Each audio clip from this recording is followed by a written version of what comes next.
नमस्कार दोस्तों। आज बहुत दिन के बाद मिलना हुआ है, तो सबसे पहले मेरे सभी आयुर्वेदिक दोस्तों का या जितने भी मित्र दोस्त हैं सभी लोगों को मेरा आयुर्वेदिक नमस्कार। और कैसे हैं आप लोग?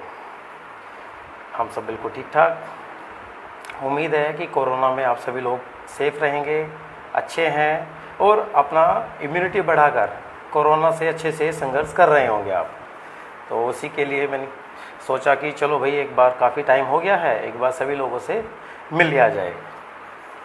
तो आपसे एक जो आज विषय डिस्कशन करना था ये था कि भाई आयुर्वेदिक में जो हमारा आयुर्वेद विज्ञान है उसमें बहुत सारी विधाएं हैं बीमारियों को ठीक करने की। उसमें आप देख रहे हैं कि जो मोटा मोटा तौर पे देखा जाता है कि काय चिकित्सा, मतलब कि औषधियों से ठीक करने वाली चिकित्सा। एक है शल्य चिकित्सा जहाँ पर सर्जरी करी जाती है। बाकी आपकी विष चिकित्सा भी है जहाँ पर डिफरेंट जो पॉइजनस विष वाले केस थे उनको डील किया जाता था। आपकी फिर बच्चों के लिए अलग से डिपार्टमेंट हुआ करता था। बिल्कुल ये सब ऐसा सब कुछ पहले से ही नियमित है, यहाँ पर कोई नई चीज़ नहीं है। हमारे सारे आयुर्वेद हमारा उस समय पर इतना उन्नत था कि सारे डिपार्टमेंट्स अलग चलते थे, सभी लोग डिपार्टमेंट अनुसार स्पेशलिटी रखते थे। फिर समय बदला थोड़ा सा, फिर काफ़ी परिवर्तन इस भारत में आए। काफ़ी आप सभी लोग जानते हैं काफ़ी दूसरे आक्रमणकर्ताओं का संघर्ष इस भारत ने झेला। तो जो हमारी विद्याएं थी, तो जो हमारी चिकित्सा शास्त्र था, हमारे जो जैसे हम कह सकते हैं इंडियन हेल्थ केयर सिस्टम, उसको भी काफ़ी नुकसान हुआ था। तो अभी काफ़ी प्रयास करे जा रहे हैं कि भाई उन लोगों को, उन सब विद्याओं को पुनर्जीवित किया जाए। काफ़ी जीवित हो चुकी हैं, प्रयास चल रहे हैं, उनको आज के ज़माने के हिसाब से उनको रूप दिया जा रहा है ताकि उन सब लोगों को वैज्ञानिक तरीके से, जो आज का विज्ञान है, जिसको आज का विज्ञान मानता है, उसको वैज्ञानिक तरीके से उसको दर्शाया जाए। तो काफ़ी प्रयास करे जा रहे हैं।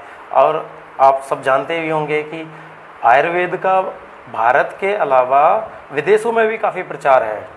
और ये तो अभी आप सब लोगों के सामने ही है कि इस कोरोना के काल में तो आयुर्वेद को ही इतना बढ़ावा दिया गया है। हमारे माननीय प्रधानमंत्री जी भी बोल रहे हैं बार बार कि भाई औषधि पूरे वर्ल्ड में नहीं है, ये सब लोग जानते हैं। तो उन्होंने, प्रधानमंत्री जी ने बोला है कि भाई आयुर्वेद का जो आयुष डिपार्टमेंट है उन्होंने कुछ चीज़ें बनाई हैं, उनको प्रयोग करा जाए। तो इसका मतलब आप समझ सकते हैं कि इस कोरोना महामारी में आयुर्वेद एक बहुत बड़ी महत्वपूर्ण भूमिका निभा रहा है। तो ये तो एक छोटा सा एक विषय था जिसके ऊपर हमने डिस्कशन किया है। तो जो आज का जो हमारा मुख्य विषय है कि आयुर्वेद में जो शल्य डिपार्टमेंट, सर्जरी वाला डिपार्टमेंट था, वो कितना उन्नत था। तो उसमें हमने देखने में आ रहा है, समझ रहे हैं काफ़ी।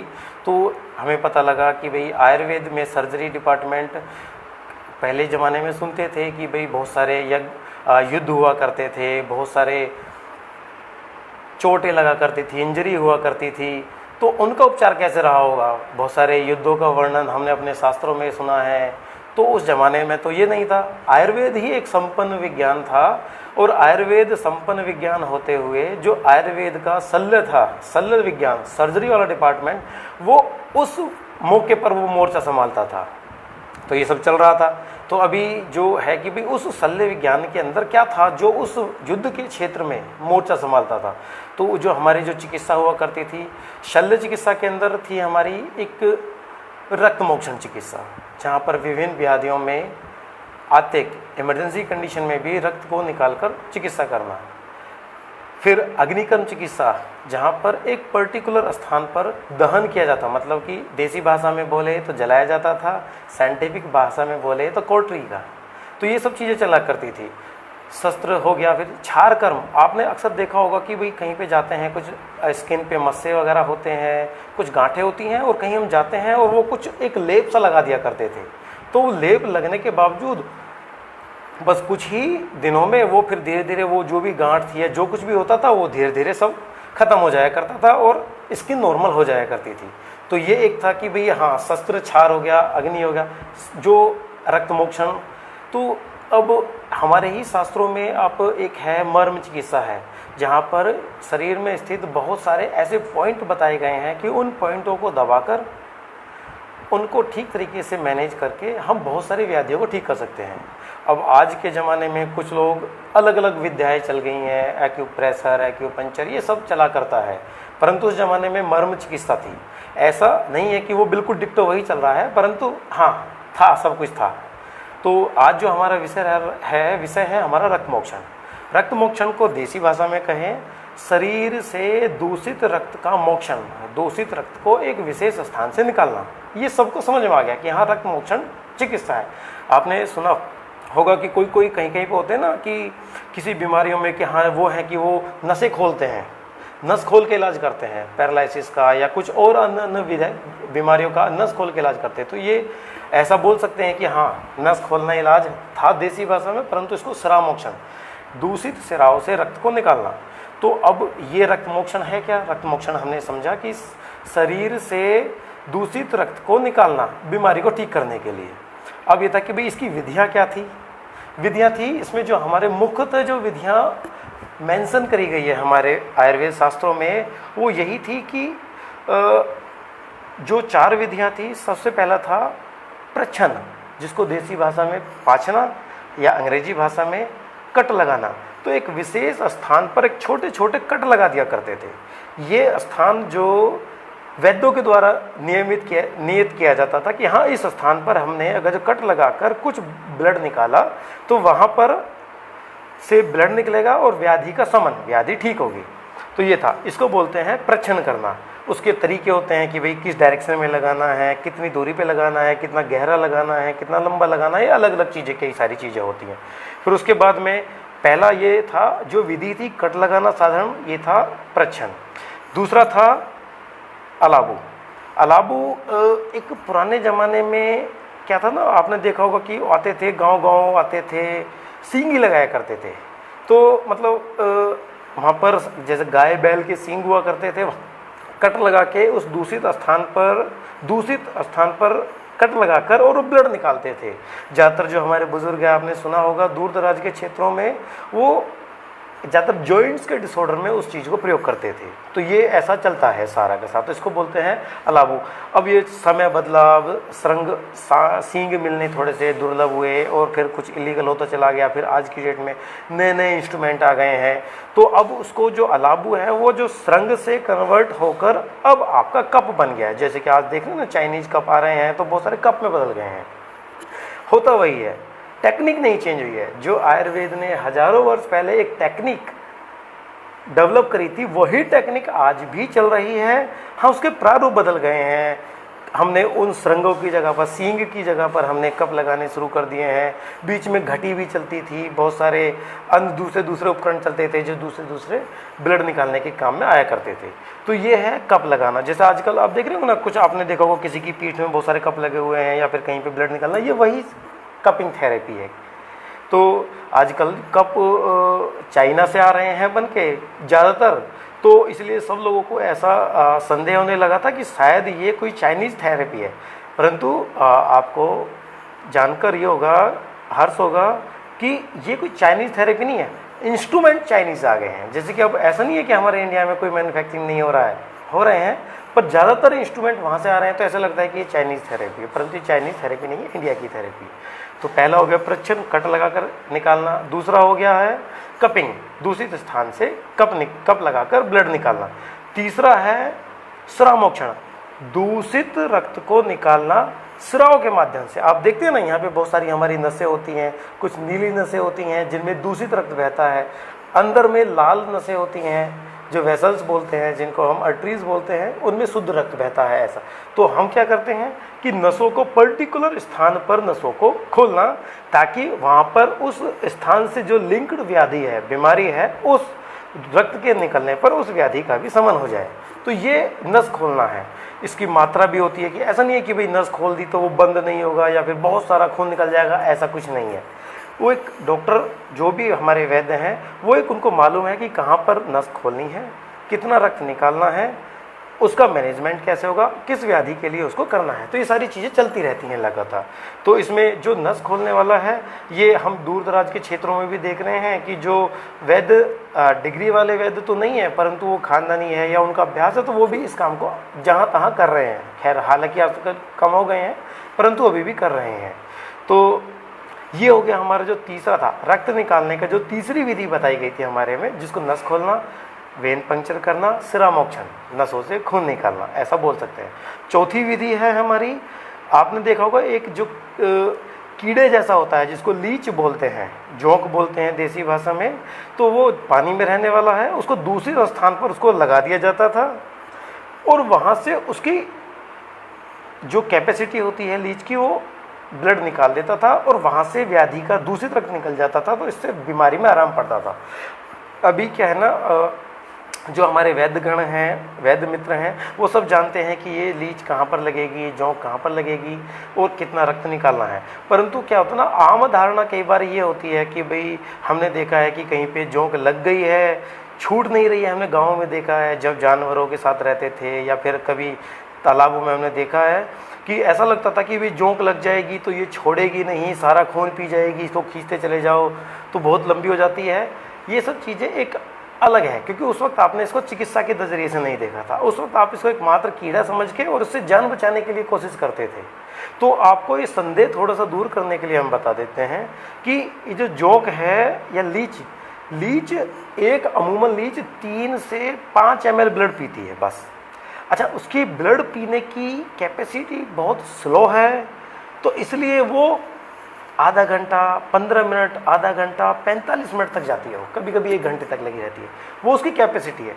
उसी को ही हम लोग सोचते थे कि भाई जोंक लग गई, छोड़ेगी नहीं, खून पीती चली जाएगी। ऐसा नहीं है।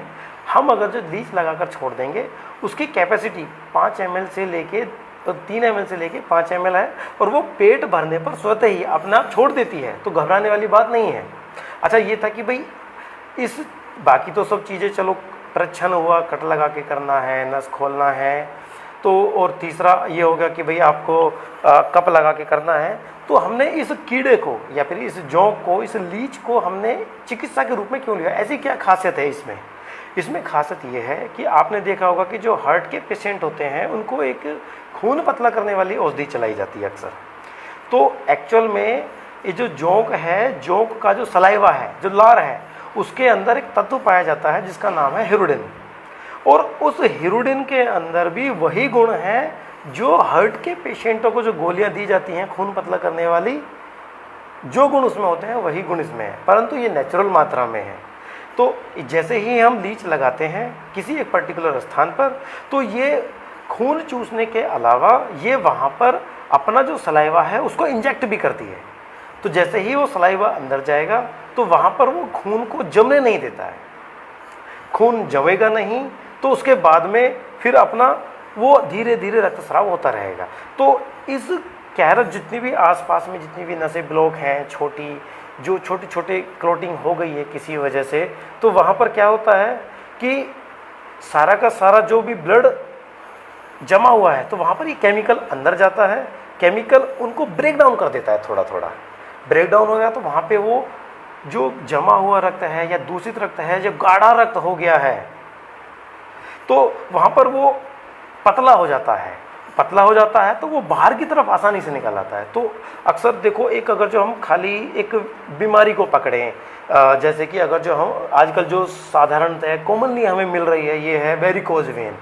तो वेरिकोज वेन में अक्सर क्या होता है कि आपने देखा होगा कि ये ज़्यादातर पैरों से शुरू होती है। तो उसमें आपने देखा होगा कि नसें फूल जाती हैं, नसें फूल जाती हैं। तो अब हमने पढ़ा कि भाई इसमें क्या होता है, उसमें पढ़ने में आया कि जी ये तो जो हमारी जो नसों के जो वाल्व है, नसों का मतलब वेंस, सिरा से है हमारा, तो जो नसों के वाल्व हैं वो कुछ इस तरीके से होते हैं, पाइप उसके अंदर लगे हुए जो पाइप है, नस वाला जो पाइप है, ऐसे होते हैं।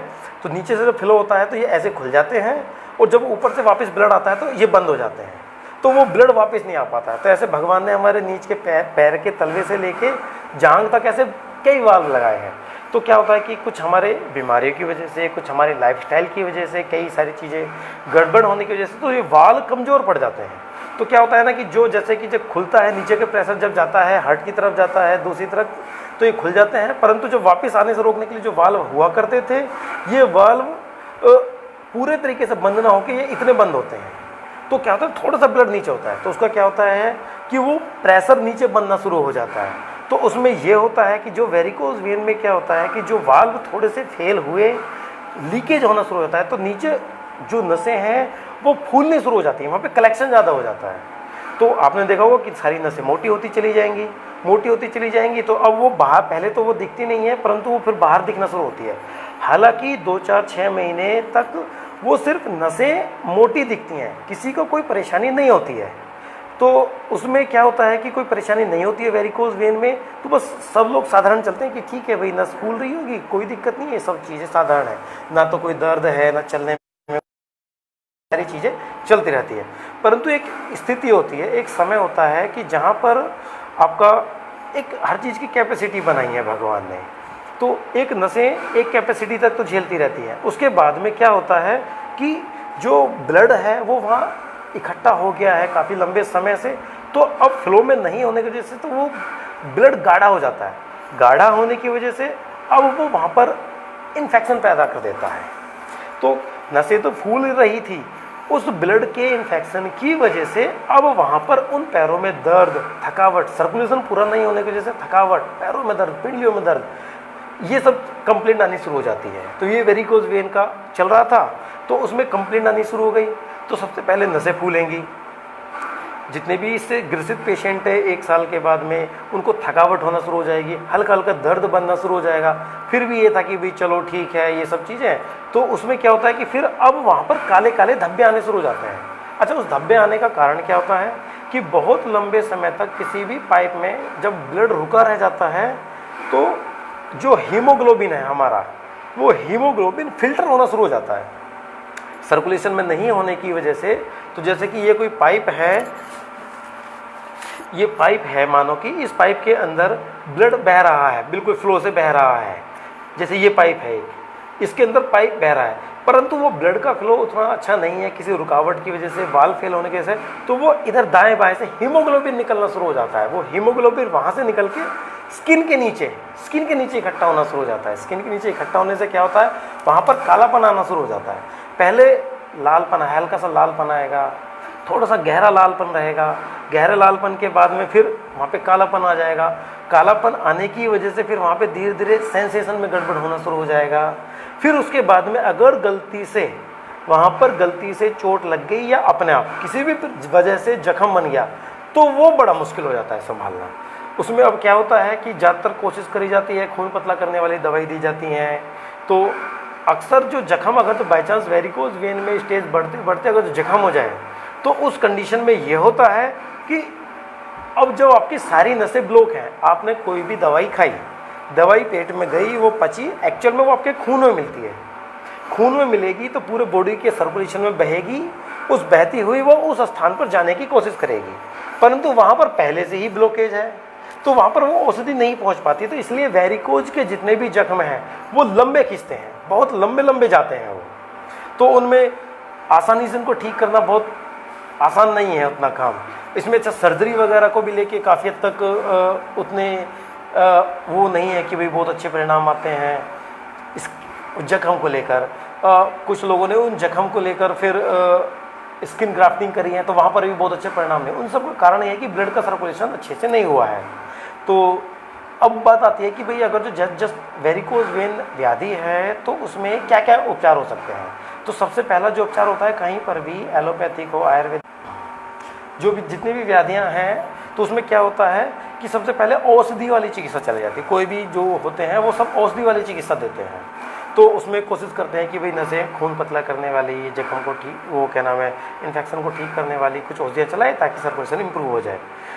ऐसा कोशिश करी जाती है, काफ़ी लोगों का हो भी जाता है, परंतु कुछ केस में क्या होता है कि नहीं हो पाता है। तो उस कंडीशन में फिर एलोपैथिक और आयुर्वेदिक दो ऑप्शन आज की डेट में हमारे सामने मुख्यतः निकल के आए हैं। तो एलोपैथिक में जो जहाँ तक है तो वो लोग ऑपरेशन करते हैं, तो जहाँ पर वो आपकी नस ब्लॉक हो गई है उसको बाईपास करके, या तो उसको बाईपास करके कहीं कनेक्ट कर दी जाती है, या फिर उसको निकाल दिया जाता है, कोई एक आर्टिफिशियल वेन डाल दी जाती है। तो ये भी एक तरीका है। दूसरा तरीका है कि भाई आयुर्वेद इस क्षेत्र में क्या करता है, तो आयुर्वेद में भी वही प्रकार की सबसे पहले औषधि चिकित्सा करी जाती है। औषधि चिकित्सा से बात नहीं बनती है, तो हमारे पास आयुर्वेद में एक यूनिक ट्रीटमेंट है जिसमें कि पंचकर्म बोलते हैं, उसमें काफ़ी चिकित्सा करी जाती हैं ताकि वहाँ की नसों को इम्प्रूवमेंट मिले। फिर तीसरी जो चिकित्सा आती है भाई, जब ऐसी बात होती है ब्लड सर्कुलेशन है नहीं अच्छा और दूषित रक्त हो गया तो एक प्रोसीजर लगाया कि भाई एक काम करो, इस दूषित रक्त को बाहर निकाल दो। दूषित रक्त जैसे ही बाहर निकलता है तो पीछे से फ्रेश ब्लड आ जाता है अक्सर और इम्प्रूवमेंट होना शुरू हो जाता है। तो उस कंडीशन में क्या किया गया है, तो जो हमारी जो जोंक वाली विधि है, लीच थेरेपी है, उस लीच थेरेपी को अप्लाई करते ही वहाँ पर ऐसा होता है, लीच अप्लाई होते ही वहाँ पर उस स्थान पर अपना जो केमिकल या हीरोडिन जो प्राकृतिक तत्व है उसको छोड़ देती है। छोड़ते ही क्या होता है कि वो आसपास में जाके जो जमा हुआ गाढ़ा ब्लड है उसके ऊपर काम करना शुरू कर देता है। और दूसरा काम जो जोंक का होता है खींचना, वो उस दूषित रक्त को जहाँ पर हमने लीच लगाई है वहाँ से उस दूसरे रक्त को खींचना शुरू कर देती है। अच्छा, नॉर्मली क्या होता है कि लीच हम उसी स्थान पर लगाएंगे जहाँ पर बीमारी है, तो इसलिए जब उसी स्थान पर लगाएंगे तो वो उसी स्थान के रक्त को ही खींचेगी। और उसकी जैसे कि पहले भी चर्चा हो चुकी है कि उसी स्थान पे लगेगी, उसी रक्त को खींचेगी, तो उसके घबराने की बिल्कुल कोई बात नहीं है। तो ये सिर्फ 3 ml से 5 ml तक खींचती है। अब कुछ लोगों को ये होता है कि भाई दर्द कितना होता है, तो लीच थेरेपी में उतना दर्द होता है कि एक छोटा बच्चा बहुत आसानी से सहन कर सकता है। और अगर जब अपने आयुर्वेद शास्त्रों की बात करें तो उन्होंने तो साफ साफ कहा गया कि बच्चों में और वृद्धों में आप लीच थेरेपी बहुत आसानी से कर सकते हैं, जिसको जलोकावचरण, संस्कृत भाषा में इसको जलोकावचरण बोलते हैं। आप इस लीच थेरेपी को कर सकते हैं। तो ये एक नॉर्मल सी चीज़ है जो हमने रक्त मोक्षण, रक्त निकालने वाली जो आयुर्वेद शास्त्र में जो 4 विधियाँ बताई हैं, तो उन चारों विधियों को एक बार समझा कि ये होती क्या क्या है। अब आती हैं कि भाई अब हम इन विधियों का प्रयोग हम कहाँ कहाँ किस किस बीमारियों में कर सकते हैं। तो अभी जैसे हमने डिस्कस करा कि भाई वेरिकोज वेन है, वेरिकोज वेन की वजह से या बगैर वेरिकोज के होने वाले जख्म है, या फिर ऐसा है जितने भी जो है जितने आपकी दर्द वाली कंडीशन है, सभी दर्दों में नहीं कह रहे हैं, एक पर्टिकुलर दर्द होते हैं जिसमें जो वैद्य लोग अपना निर्णय लेते हैं कि हाँ भाई इस प्रकार के दर्द में ये काम करेगा। कई सारे स्किन के डिजीज़ होते हैं, वहाँ पर इस चीज़ों का प्रयोग किया जाता है कि वहाँ से दूषित रक्त को निकाल दिया जाता है और वो हमें बहुत सारी स्किन की डिजीज़ों में परिवर्तन देखने को मिलता है। कई बार आपने देखा है कि बहुत सारे आजकल जो चल रहे हैं कि भाई क्या हम बालों की कंडीशन में इसको कर सकते हैं। हाँ, तो ऐसा हमारे उसमें भी वर्णन मिलता है। तो उसमें हम बालों में भी हम प्रच्छन्न की विधि से, हम जलों का लीच लगाकर उस विधि से इन सब चीज़ों का वहाँ का सर्कुलेशन इम्प्रूव करते हैं। और सर्कुलेशन इम्प्रूव होता है तो वहाँ पर सारी की सारी जो भी ग्रोथ अगर जो सर्कुलेशन के वजह से बाधित होती है वो सारी की सारी वहाँ पर इम्प्रूवमेंट हो जाती है सारी की सारी। ऐसा इस स्थान पर प्रयोग किया जाता है। बहुत सारी स्किन डिजीज़ के अलावा बहुत सारे आई डिसऑर्डर्स में भी इसको प्रयोग किया जाता है। बहुत सारी और अन्य चीज़ें भी हैं जिसमें इसको प्रयोग किया जाता है। और तो स्किन डिजीज़ हो गया हमारा, नसों की प्रॉब्लम हो गई है, हमारे दर्द की कंडीशन हो गई है, हमारे बालों की समस्या हो गई है। अच्छा, एक केस डिस्कस करते हैं। आपको क्या उसमें क्या होता है,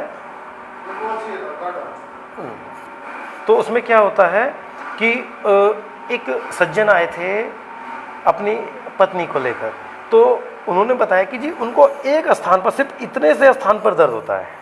तो वो बोले जी हमने सारा MRI, CT scan, CCT, EEG सब कुछ कराया हुआ है, परंतु कहीं भी कुछ नहीं मिलता है और सिर्फ एक स्थान पर यहाँ पर दर्द बना रहता है। पहले तो ये कभी कभी हुआ करता था, तो ये अब यहाँ पे अक्सर दर्द बना रहता है। तो फिर अब सारी रिपोर्ट जो मॉडर्न के अकॉर्डिंग हो सकती थी वो सारी नॉर्मल निकली। अब जो मॉडर्न वाले जो मित्र डॉक्टर थे उन्होंने बोला कि जी ये तो कोई बीमारी नहीं है। तो कई बार ना क्या होता है ना, जब कोई पेशेंट बोलता है जी मुझे सिर्फ एक पर्टिकुलर इस स्थान पे दर्द है, पेशेंट बोल रहा है दर्द है, रिपोर्ट्स में कुछ नहीं आ रहा है, तो उसमें ना कई बार बोल देते हैं जी हो सकता है आपका वहम हो। परंतु जब मरीज बोल रहा है कि जी दर्द है तो उसमें अब वहम का तो गुंजाइश नहीं है। तो वो हमारे पास आए तो उन्होंने बोला जी ऐसे ऐसे दर्द है। तो फिर हमने पूछा भी क्या परेशानी है कोई ऐसा, उन्होंने बोला जी हमें कोई परेशानी नहीं है। और तो हमने ऐसे पूछा कि क्या आपको कभी चोट लगी थी? उन्होंने बोला हाँ जी 12 साल पहले किचन में काम कर रहे थे, किचन की सेल्फ नीचे से उठते वक्त यहाँ पे सेल्फ लग गई थी। तो उस कंडीशन में सारा का सारा क्या हुआ था, वो एक छोटा सा ब्लड इकट्ठा हुआ जैसे पड़ जाता है आमतौर पे, और वो ठीक हो गया था। परंतु उसके 2 साल के बाद में उसी स्थान पर अक्सर दर्द बना रहता है। तो यही कारण हुआ, हमें लगा कि शायद यही कारण है। अक्सर ऐसे पेशेंट हमने पहले भी देखे थे, तो हमने उस चीज़ को हमने उनको सजेशन दिया कि भाई एक हमारी चिकित्सा होती है कि यहाँ से ऐसे दूषित रक्त को हम निकाल देंगे तो आपको आराम हो जाएगा। तो अब परेशान थे पेशेंट, तो उन्होंने तुरंत हाँ बोल दिया, हाँ जी आप कर दीजिएगा। हमने उनको 4 लीच लगाया, 4 लीच लगा, और उसके आधे घंटे के बाद में पेशेंट ने बोला जी कुछ हल्कापन है। उसको बोला कि ठीक है, एक बार अगर जो ज़रूरत है तो एक बार आप 6 दिन के बाद आप दिखाइएगा। 6 दिन के बाद में वो आए नहीं। हमने बोला कि हमने फ़ोन करके पूछा कि हो सकता है भी आराम ना लगा हो या कुछ और कारण रहा हो। तो उन्होंने बोला कि जी, हमने फ़ोन करके पूछा कि भाई क्या कारण रहा, क्या है? तो उन्होंने बोला जी अब तो ठीक हो गया। मतलब 12 वर्षों का जो दर्द था वो मात्र एक चिकित्सा से, उन्होंने बोला जी अगले ही दिन से ठीक हो गया था। फिर हमने 2 महीने बाद पूछा कि चलो कहीं ऐसा तो नहीं है कि टेम्परेरी रिलीफ मिला हो? तो उन्होंने बोला जी अब कोई दर्द नहीं। आज उस विषय को लेकर 1 साल हो गया, अभी तक कोई दर्द नहीं है। तो अब ऐसे ही एक और सज्जन थे, तो उनको जांग में क्या होता ना, कुछ उनको वेरिकोज वेन कुछ ब्लॉकेज थी। उस कंडीशन में उनका पैर काटना पड़ा था, तो घुटने के पास से काट दिया। जहाँ से काटा था, काटने से पहले डॉक्टरों ने क्या किया था, कुछ 2 नसों को सर्कुलेशन चलाने की, 2 नसों को जोड़ने की कोशिश करी तो वो सक्सेस नहीं हो पाई। तो उसमें सिर्फ एक आधे इंच के स्थान पर, इतने बड़े स्थान पर दर्द रहता था, रात दिन दर्द रहता था। पेशेंट को कई बार जगना पड़ता था। अब इसमें जांच जो भी करा सकते हैं सारी कराई, परंतु अब उनको आराम ना मिले। उसके बाद में वो आए कि जी डॉक्टर साहब देखना ही दर्द है। तो अब प्रायतः ऊपर से देखने पर तो ऐसा लग रहा था सब कुछ सामान्य है। हमने पूछा इसमें कुछ चोट लगी है? उन्होंने कहा जी नहीं जी, कोई चोट वगैरह ऐसा कुछ नहीं है, परंतु एक वेरिकोज वेन के लिए ही एक बार हमने ऑपरेशन कराया था। तो इस तरीके से नसों को जोड़ा था वो, हालांकि ऑपरेशन सफल नहीं रहा और फिर वो ख़त्म हो गया। परंतु उसके 1 महीने के बाद में वहाँ पर दर्द होना शुरू कर दिया, और उस चीज़ को लेकर आज 1.5 साल हो गया है, और सिर्फ इस आधे इंच के एरिया में ही दर्द है। तो हमें लगा कि ये शायद ऐसा हो सकता है कि यहाँ पे दूषित रक्त रुक गया हो। तो वहाँ पे जो अलाबू अवचरण जो था, हमने जो किया था, तो जो कप लगा के सिर्फ हमने मुश्किल से एक ही बार कप लगाया, एक ही कप लगाया, और मुश्किल से 5 ml ब्लड निकला होगा। उस 5 ml ब्लड को निकलने से उस पेशेंट का आराम हो गया। मतलब उसको फिर हमने 2 महीने बाद पूछा तब भी आराम है, 4 महीने बाद पूछा तब भी आराम है। एक ये मतलब इस प्रकार का जो पेन जो अनस्पेसिफाइड हो, जिसका कोई पर्टिकुलर कोई रीजन नहीं मिल रहा हो और पर्टिकुलर स्थान क्लियर है, वो ये हो सकता है, ये हो सकता है, कहीं भी हो सकता है, वहाँ पर हमने जब रक्त मोक्षण चिकित्सा करी तो उसमें काफ़ी तक आराम मिला। तो अब ये कि भाई बहुत सारी चिकित्साएँ हैं। अब एक बार डिस्कस कर लेते हैं कि भाई क्या जो हम सब लोग ठीक है, हम करा रहे हैं, सारी चिकित्साएं करा रहे हैं, तो क्या ये सक्सेसफुल है कि नहीं है? तो एक बार चलो पहले हम जो डिस्कस करते हैं हेयर फॉल के लिए लगातार हमारे पास पेशेंट आते हैं, कॉल आती रहती हैं जी क्या ये लीच थेरेपी जो है हेयर फॉल में सक्सेसफुल है कि नहीं। तो उसमें जो हम बताना चाहेंगे कि हर केस में लीच थेरेपी सक्सेस नहीं होती है कभी भी। बहुत सारे फैक्टर होते हैं, उनके जेनेटिक फैक्टर होते हैं, उनके अन्य कोई बीमारियां होती है, बहुत सारे कारण होते हैं, उनकी एज फैक्टर होता है। अब ऐसा थोड़ी ना है कि कोई भी 60 साल की उम्र में कोई बुजुर्ग आए कि जी हमें लीच लगा दो, हमें ठीक हो जाएंगे, ऐसा नहीं है। पर हाँ, जो हमारे अनुभव के अनुसार पर हमने देखा है कि जो 35 साल की उम्र तक के लोग हैं, उनके अगर जो उनका कोई स्पेसिफिक कारण नहीं मिल रहा है कि भाई जेनेटिक भी नहीं है, कोई पुरानी बीमारियाँ का कोई कारण नहीं है और एज फैक्टर भी नहीं मिल रहा है, तो उस कंडीशन में हम उसका अप्लाई करते हैं तो उसमें परिणाम मिलते हैं। तो परिणाम कितने परसेंट, अमूमन ऐसा बोल सकते हैं कि लगभग ज़्यादा से ज़्यादा जो पर्टिकुलर केस लेते हैं उसमें 50 से 60% तक आराम मिलता है। अब आराम किस रूप में होता है कि क्या हमारे बाल गिरने बंद हो जाते हैं? यस, हमारे बाल गिरने बंद हो जाते हैं अगर जो सिर्फ सर्कुलेशन ही मैटर है। तो अगर तो कोई बीमारी है, कैंसर है या कोई और गंभीर बीमारी है, तो क्या, तो उस कंडीशन में भी सर्कुलेशन अगर जो मैटर है तो उसमें आराम पड़ता है। दूसरा विषय आता है कि क्या नए बाल आते हैं? हाँ आते हैं, परंतु सब केस में नहीं। जैसे हमने बोला कि केस को पर्टिकुलर स्थान पर ही लेना है, तो उस कंडीशन में तो अगर जो सर्कुलेशन इम्प्रूव हो जाता है तो उस कंडीशन में 60% तक रिकवरी होती है।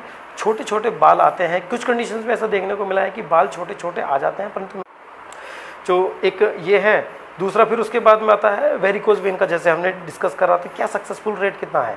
अच्छा, एक वेरिकोज वेन और लीच थेरेपी को लेकर एक डिस्कस कर लेते हैं। ऐसा माना जा रहा है, जैसे कि हम देख रहे हैं कि लोगों का आयुर्वेद की तरफ रुझान बढ़ रहा है, तो ऐसा लग रहा है कि उनको क्या हम आयुर्वेद से वेरिकोज वेन को ठीक कर लेंगे। तो जो एक अनुभव सिद्ध है कि जो वेरिकोज वेन बहुत बड़े हो चुके हैं या फिर वो बहुत पुराने हैं या बहुत अधिक लंबे केस हो चुके हैं, तो उस कंडीशन में क्या हम ठीक कर पाएंगे उनको। तो जो फ्रेश केस होते हैं हमेशा वेरिकोज वेन के, उनमें अच्छे परिणाम हैं, ठीक भी होते हैं, परंतु जो 10 साल 20 साल 5 साल पुराने केस हैं, उन कंडीशन में क्या आप उसको वेरिकोज वेन को ठीक कर पाएंगे। तो ऐसा हमारे अनुभव में नहीं मिला है कि हम जो वेरिकोज वेन में जो स्ट्रक्चर खराब हो गई है, क्या उसको ठीक कर पाएंगे। पुराने केस में ऐसा अक्सर हमारे अनुभव में नहीं मिला है। तो उसमें तो फिर हम ये कि भाई हम कर क्या सकते हैं, उसमें हम कर सकते हैं वेरिकोज वेन की स्थिति आगे भविष्य में ना बढ़े, उसको रोका जा सकता है बहुत आराम से। वेरिकोज वेन आपको, उस वेरिकोज वेन की वजह से जो भविष्य में होने वाली कॉम्प्लिकेशंस है, दर्द होना, स्किन का काला पड़ जाना, जख्म बनना, इन सब चीज़ों को बिल्कुल रोक लिया जाता है। इसका मतलब ये है कि वेरिकोज वेन का कोई पेशेंट अगर जो स्टार्टिंग में आ जाए आयुर्वेद में, तो उसको ठीक किया जा सकता है, और अगर जो लेट आ सकता है तो उसकी स्थिति को वहीं पर ही रोका जा सकता है, और वो अक्सर रुक भी जाती हैं। या फिर लीच की, उसकी वेरिकोज वेन की वजह से जो कॉम्प्लिकेशंस आ चुके हैं, उनको, दर्द को तो बहुत जल्दी ठीक कर लिया जाता है, डिस्कलेशन भी ठीक होता है। जख्म, वेरिकोज वेन की वजह से जो होने वाले जख्म, उसमें समय लगता है, परंतु ठीक होने के पूरे चांस होते हैं। तो ये है वेरिकोज वेन के अलावा। अब आती है आइज प्रॉब्लम। क्या आइज प्रॉब्लम में लीच थेरेपी कर सकते हैं? यस, आँखों की कई सारी समस्याएं हैं जिनमें हम इनको कर सकते हैं।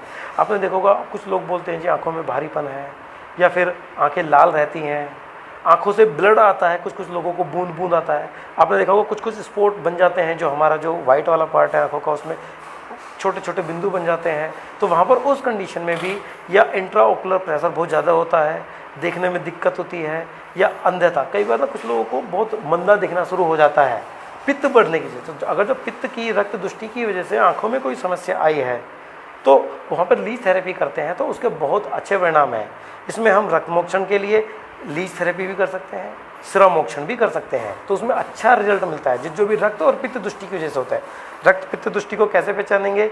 पित्त दुष्टि तो आजकल सभी लोग जो पेशेंट हैं या जो भी है, वो आजकल नेट से पढ़ के उनको थोड़ा आइडिया आ जाता है, परंतु एक्चुअल में पित्त दुष्टि है या रक्त दुष्टि है, उसके लिए आपको वैद्य के पास जाना पड़ेगा, किसी भी आयुर्वेदिक चिकित्सक के पास जाना पड़ेगा। अब आपने देखा कि भाई स्किन की क्या परेशानी है। स्किन में आपने देखा कि लाल लाल चकत्ते हो जाते हैं, बहुत लंबे समय तक चलते हैं, तो वहाँ पर अगर जो लीच लगाते हैं, तो लीच उस स्थान पर, लोकल स्थान पर लीच लगती है, तो उसको तो ठीक कर देती है, परंतु उसको वो भविष्य में दोबारा ना हो, उसके लिए औषधि चिकित्सा करनी पड़ती है। आपने सोरियासिस के केस में देखा है, सोरियासिस एक्चुअल में पूरे सर्वांग में, पूरे शरीर में फैलने वाली बीमारी है। आपने देखा होगा लाल लाल से कुछ चकत्ते टाइप बन जाते हैं, उनके ऊपर में कुछ सफ़ेद सफ़ेद सा पाउडर है, ऐसा कुछ हटता रहता है, तो सोरियासिस है। तो सोरियासिस वाली कंडीशन में जो हमें देखने को मिला है, क्या अब सबसे पहला आता है कि भाई सोरियासिस की बीमारी में क्या हम रक्त निकाल कर बीमारी को ठीक कर सकते हैं? यस, रक्त निकाल कर बीमारी में बहुत अच्छे परिणाम दे सकते हैं। दूसरा होता है कि भाई कौन सी विधि को अपनाया जाए। अगर जो सोरियासिस किसी एक स्थान पर, दो स्थान पर, पर्टिकुलर लिमिटेड एरिया में है, तो वहाँ पर जलों का उपचारण करना उचित रहेगा। अगर जो पूरे शरीर में फैली हुई है, यहाँ वहाँ सब जगह होगी, तो वहाँ पर सिरा मोक्षण करना उचित रहेगा। अब आती है कि सिरा मोक्षण कहाँ से करें। तो जो एक हमने अनुभव में देखा है कि अगर जो सोरियासिस आपके पेट के ऊपर वाले हिस्से में है, तो आपने हाथों में से रक्त मोक्षण करना ज़्यादा उचित रहता है, और अगर जो नीचे वाले स्थान में है, पैरों में, तो वहाँ से पैरों से रक्त मोक्षण करना ज़्यादा उचित रहता है। तो इस प्रकार का एक अनुभव है हमारा। तो अब उसके बाद में आती है फिर वही, अब और क्या कंडीशन हमें इसको प्रयोग कर सकते हैं। हमने दर्द के बारे में डिस्कस, हाँ, एक आता है कि भाई क्या जोड़ों के दर्द में रक्त निकालना, लीच थेरेपी करना या कपिंग थेरेपी करना कारगर है? यस, कारगर है, परंतु हमें सावधानी रखनी होगी कि हर जगह पर नहीं है। जो जोड़ों के दर्द, जो जॉइंट्स पेन रक्त, वात, रक्त या पित्त की दुष्टि की वजह से होते हैं, उन सब में इसके बहुत सफल परिणाम हैं। जैसे कि गाउट वाली कंडीशन में आपने देखा है, वात रक्त उसको बोलते हैं, और मॉडर्न में उसको जब टेस्ट कराते हैं तो कई बार यूरिक एसिड बढ़ा होता है, तो उस कंडीशन में लीच थेरेपी या अन्य दूसरी जो विधि से रक्त मोक्षण करना सबसे उत्तम होता है, और परिणाम भी अच्छे आते हैं। अब आता है वात रक्त के अलावा क्या ओस्टियोआर्थराइटिस। ओस्टियोआर्थराइटिस में क्या हम लीच थेरेपी, कपिंग थेरेपी, श्रमोक्षण कर सकते हैं। तो जो हमने अपने अनुभव में देखा गया है, लीच थेरेपी वहाँ पर एज ए पेन किलर काम करती है। तो वो क्या है ना, रिपीट होता है दर्द। अकेले अगर जो हम लीच थेरेपी करेंगे तो वो पेन किलर का काम करेगी, पर कुछ समय के बाद वापस आता है। तो उसमें देखा गया है कि क्या हम दूसरी चिकित्सा क्या अप्लाई कर सकते हैं। उसमें कपिंग थेरेपी के परिणाम अच्छे हैं। लीच थेरेपी के मुकाबले कपिंग थेरेपी के परिणाम ऑस्टियोआर्थराइटिस में अच्छे मिले हैं। तो उसके अलावा ऑस्टियोआर्थराइटिस के अलावा एक है रोमेटॉइड आर्थराइटिस, जिसको लगभग असाध्य की कैटेगरी में लगभग कुछ समय के बाद में मान लिया जाता है, और इसको ठीक करना बहुत आसान काम भी नहीं होता है, रोमेटॉइड आर्थराइटिस। तो क्या हम उसमें कोई भी विधि से रक्तमोक्षण करेंगे तो हमें आराम मिलेगा? तो उसमें हमने जो देखा है कि किसी भी विधि से रक्तमोक्षण करने पर आराम नहीं मिलता है, या मिलता है तो बहुत शॉर्ट टर्म के लिए मिलता है इसमें। तो इसको हम जो आम बात की कंडीशन में अगर जो हम रक्तमोक्षण करते हैं तो बहुत अच्छे परिणाम नहीं है। इसके अलावा जो आपकी है कि भाई अब हमने जॉइंट्स के बारे में डिस्कस करा, हमने हेयर फॉल के बारे में डिस्कस करा, हमने स्किन डिजीज़ के बारे में डिस्कस करा, हमने एक जॉइंट से अलग पर्टिकुलर स्थान के उसमें डिस्कस करा, रक्तमोक्षण कर सकते हैं क्या और हाँ, अच्छा, हमारे उसमें देखा गया है कि बहुत सारे शास्त्रों में बताया गया कि बहुत सारे लीवर के डिसऑर्डर में, यकृत विकार में भी रक्तमोक्षण करने का निर्देश है कि अगर जो आपको यकृत का कोई विकार है, लीवर की कोई समस्या है, तो आप पर्टिकुलर स्थान से आप रक्तमोक्षण करके उसमें आराम दिला सकते हैं। आपकी स्प्लीन की कोई समस्या है तो आप पर्टिकुलर स्थान से रक्तमोक्षण करके आप उसमें दिला सकते हैं आराम। तो इस प्रकार का भी है। तो क्या अब जो दूसरी चीज़ें हमें जो देखने को मिल रही है, कई बार ऐसा आता है कि जैसे अनवांटेड कॉल्स आते हैं कि क्या हमारा डाइजेशन का प्रॉब्लम इससे ठीक होगा, तो उनको ऐसा कुछ नहीं होता है कि हम पाचन की समस्या को इससे ठीक कर लें। हाँ, लीवर की जो वृद्धि होती है, यकृत वृद्धि हो जाती है, हिपैटोमेगाली, तो वो तो ठीक है, पर अगर लीवर की फंक्शनिंग हालांकि इससे इम्प्रूव होती है, परंतु जो पाचन का मतलब है कब्ज होना, गैस होना, खाना ठीक से नहीं पचना, उसमें जो रोल लीवर का है, लीवर का रोल तो सुधरेगा, पर कब्ज में आप कब्ज को, गैस को रक्तमोक्षण की चिकित्सा से ठीक करना चाहे तो ऐसा आमतौर पर नहीं देखा जाता है। तो ये सब चीज़ें हैं, रक्तमोक्षण का एक बहुत बड़ा विज्ञान है। शास्त्रों में कहा गया है कि इन पर्टिकुलर एरिया में आप ज्वर में भी आप इसको कर सकते हैं, आप बहुत सारे साइकोलॉजिकल डिसऑर्डर्स में आप इसको कर सकते हैं। आप पुराने ज़माने में यहाँ पर से भी ब्लड निकाला जाता था, जहाँ पर पर्टिकुलर स्थान पर दर्द होता था। एक आता है माइग्रेन। क्या एक माइग्रेन ना कॉमन प्रॉब्लम हो गई है जो आजकल लेडीज़ों में अधिकतम मिल रही है हमें, तो क्या ये उससे ठीक हो सकती है क्या रक्तमोक्षण से? तो रक्तमोक्षण करने पर हमने देखा है कि बहुत अच्छा आराम मिलता है इसमें। जहाँ पर मरीजों को बहुत सारा परहेज, बहुत सारी औषधियाँ खाने के बावजूद भी आराम नहीं होता है, वहाँ पर सिर्फ मात्र रक्तमोक्षण करने से बहुत अच्छा आराम मिलता है। तो इसको हमें करा लेना चाहिए और ये बहुत अच्छा होता भी है। अब माइग्रेन को क्या हम पूरा ठीक कर सकते हैं? आहार विहार, खाने पीने की सावधानी, दिनचर्या, लाइफस्टाइल और रक्तमोक्षण के साथ साथ औषध चिकित्सा से बिल्कुल ठीक करते हैं। तो फिर कई बार होता है कि क्या हम अगर जो माइग्रेन को रक्तमोक्षण करने की क्या आवश्यकता है, खाली हम जब औषधि से ठीक हो सकते हैं आहार विहार से, तो क्या, पर उससे रक्तमोक्षण करने से जो काम आपका लंबे समय में होने वाला है वो काम आपका रक्तमोक्षण करने पर अतिशीघ्र हो जाता है। इसलिए इसको अतिशीघ्र वाली कंडीशन में भी, इमरजेंसी कंडीशन में भी हम इसको कर सकते हैं। और जैसे कि आपने देखा है कि जो कि भी आपने देखा सैटिका वाली कंडीशन, एक कंडीशन निकल के आ रही है कि भाई कमर में दर्द रहता है, नसों की समस्याएं होती हैं, सैटिका वाली कंडीशन है, नसें दब गई हैं, तो क्या उसमें परिणाम होते हैं? यस, बहुत अच्छे परिणाम है उसमें। जितनी भी न्यूरोलॉजिकल डिसऑर्डर्स हैं उनमें से जो सैटिका वाली कंडीशन में वहाँ पर पर्टिकुलर स्थान से दूषित रक्त निकाल दिया जाता है तो पेशेंट को अगले ही दिन से आराम मिलना शुरू हो जाता है। बाकी कुछ औषधियाँ चलाकर उसको आराम कर लिया जाता है। तो सैटिका वाली कंडीशन में भी ऐसा कर सकते हैं। तो ये कुछ विषय थे जो रक्तमोक्षण से संबंधित। समय तो बहुत लंबा समय चाहिए कि इसको हम रक्तमोक्षण को डिस्कस कर लें, सारी बीमारियों में कर सकें। बहुत बड़ा विज्ञान है ये। तो जितने भी जो हमारे सज्जन मित्र हैं या जो कोई भी इसको देख रहे हैं, डॉक्टरों के अलावा भी, जो आयुर्वेद चिकित्सकों के अलावा भी हैं, अगर जो वो कुछ चाहते हैं कि भी उनकी बीमारियों का कुछ आयुर्वेदिक समाधान और इस विधि से हो सकता है, तो ज़रूर वो अपने नज़दीक के किसी भी आयुर्वेदिक डॉक्टर से संपर्क करें। वो आपको बताएंगे कि हाँ, ये एक चिकित्सा होती है, आपकी इस पर्टिकुलर बीमारी में ये चिकित्सा लाभकारी होगी या नहीं होगी, वो डिसाइड करेंगे। डायरेक्ट अपना आप मत डिसाइड करिएगा कि जी हमें तो ये पर्टिकुलर करनी है। आप जरूर चिकित्सक की राय जरूर लीजिएगा। राय लेंगे तो आपको बताएंगे कि हाँ ये चिकित्सा आपकी सफल रहेगी या नहीं रहेगी। तो ऐसे बहुत सारी चीज़ें हैं। तो अभी कुछ हमारे पास में कुछ क्वेश्चंस भी आ रहे हैं लगातार। तो जैसे कि हमने वेरिकोज वेल के लिए तो हमने बता दिया था, उसके बाद में कुछ स्किन की प्रॉब्लम आई है तो स्किन प्रॉब्लम को भी हमने कर लिया है। तो ये चिकित्सा को थोड़ा सा हाँ, अब जो जितने भी डॉक्टर इसको देख रहे हैं तो उनको हम बोलेंगे कि सिरा मोक्षण को सुश्रुत जी ने अर्ध चिकित्सा बोला है। तो अर्ध चिकित्सा अगर जो बोला है तो ये बहुत बड़ी बात बोली है। तो आप इस चीज़ को बहुत हल्के में ना लें कि साधारण रक्त मोक्षण करने से हम किसी बीमारी को ठीक कर लेंगे। आप अगर जो पढ़ेंगे तो बहुत सारे न्यूरोलॉजिकल डिसऑर्डर्स, बुखार, अपस्मार, साइकोलॉजिकल डिसऑर्डर्स, इतनी सारी समस्याएं हैं जिनको सुश्रुत जी ने रक्त मोक्षण के नज़रिए से ठीक करने के लिए बोला है। और सिरा मोक्षण को अर्ध चिकित्सा बोलने का मतलब है कि आप शरीर की आधी बीमारियां अकेले रक्त मोक्षण से ठीक कर सकते हैं, वो भी खासकर सिरा से। तो हम उनको एक उनसे प्रार्थना करेंगे कि वो सभी लोग अपने इसको प्रैक्टिस में लेके आएँ। और ये जो विशेष सुविधा है, विशेष चिकित्सा है आयुर्वेद की, रक्त मोक्षण करना, विशेष चिकित्सा जो है ये आम जनों तक पहुँचे ताकि वो बहुत बड़े बड़े अनावश्यक ऑपरेशन से बच जाएं, पैसे की हानि से बचें, शरीर को कष्ट की हानि से बचें, काटपीट से बचें। तो ये आसान तरीका है, उन लोगों को करना चाहिए, लोगों को जागरूक भी होना चाहिए। और जितने भी सज्जन लोग जो भी नॉन मेडिको हैं जो इस सबको देख रहे हैं तो उनसे भी आग्रह है कि एक ये भी प्रकार है, नस खोलना, कपिंग के माध्यम से रक्त निकालना, प्रच्छन करके रक्त निकालना या लीच लगाकर रक्त निकालना, ये भी एक चिकित्सा है, साइंटिफिक चिकित्सा है। और आपको जानकर हैरानी होगी कि इंडिया से ज़्यादा विदेशों में की जाती है ये।